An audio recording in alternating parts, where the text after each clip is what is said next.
السلام علیکم ورحمۃ اللہ وبرکاتہ۔ بھائیوں اور بہنوں، آج کی اس ویڈیو میں آپ کو بتاؤں گا شرک کیا ہے، شرک کی تعریف کیا ہے، شرک کس کو کہتے ہیں، آج یہ سمجھیں گے۔ اللہ عز و جل کی جو ذات پاک ہے، شان اور عظمت یہ ہے کہ وہ اپنے علم کے اعتبار سے ہر جگہ حاضر ناظر ہے۔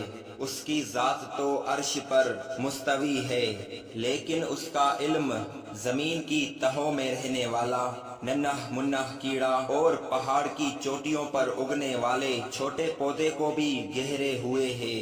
اس اللہ کا علم، اس کی شان یہ ہے کہ ہمارے دلوں میں جو دھڑکنیں ہیں، پاک پروردگار ان دھڑکنوں کو بھی سنتا ہے اور اس کو جانتا ہے۔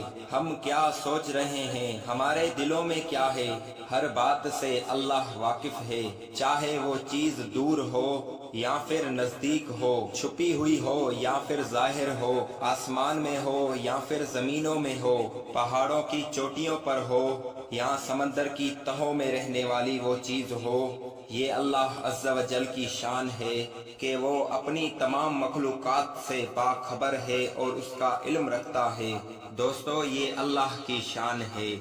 اب اگر کوئی بندہ، اب اگر کوئی مسلمان اٹھتے بیٹھتے اللہ کے سوا کسی غیر کا نام لے یا دور اور نزدیک سے اسے پکارے تاکہ وہ اس کی مصیبت کو دور کرے، یا دشمن پر اس کا نام لے کے حملہ کرے، جیسے یا علی مشکل کشا، یا غوث، یا خواجہ غریب نواز، یا اس کے نام کا ختم پڑے، یا اپنے ذہن میں اپنے پیر کا تصور جمائے اور یہ عقیدہ رکھے، دل دماغ سے اور یقین سے یہ عقیدہ رکھے کہ جس وقت میں اپنی زبان سے اپنے اس مرشد کا نام لیتا ہوں، اپنے مرشد کو اپنے دل میں سوچتا ہوں اور تصور کرتا ہوں یا اس کی مزار کا دھیان کرتا ہوں، تو اس بڑے پیر کو یا ہمارے بزرگ کو یا ہمارے ولی کو یا ہمارے نبی کو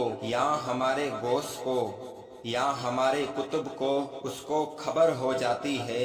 میرے دل کی بات چاہے وہ دور ہو یا نزدیک ہو، وہ جان لیتا ہے۔ میری کوئی بات اس سے ڈھکی چھپی نہیں ہے۔ میری صحت اور بیماری، میری موت اور زندگی، میرا غم اور خوشی، ان سب باتوں کی اس کو خبر رہتی ہے۔ جو بات بھی میری زبان سے نکلتی ہے وہ اسے سن لیتا ہے۔ میرے دل میں جو خیال پیدا ہوتا ہے میرا پیر اس کو جان لیتا ہے۔ وہ ولی یا وہ بزرگ یا وہ مزار والا ہماری دلوں کی دھڑکنوں سے ہمیشہ واقف رہتا ہے۔ تو ان تمام سب باتوں سے میرے عزیز اگر کوئی شخص عقیدہ رکھتا ہے تو اس سے شرک ثابت ہوتا ہے، اور جو آدمی یہ عقیدہ رکھے پھر وہ اس کی وجہ سے مشرک کہلاتا ہے، اور اس شرک کو شرک فی العلم کہتے ہیں، یعنی اللہ تبارک و تعالی جیسا علم رکھتا ہے ایسا ہی علم اللہ کی کسی مخلوق کے لیے ثابت کرنا اور پھر یقین سے اس کو ماننا، بھلے ہی اس کی سوچ یہ ہو۔ یہ جو طاقت و قوت ہے یہ اللہ تعالیٰ نے اس کو عطا کیا ہے، چاہے یہ عقیدہ اس نیت سے رکھے اللہ نے اسے عطا کیا ہے، اس نیت سے رکھے یا ذاتی نیت سے رکھے، بہرحال دونوں ہی طریقوں سے شرک ثابت ہوتا ہے۔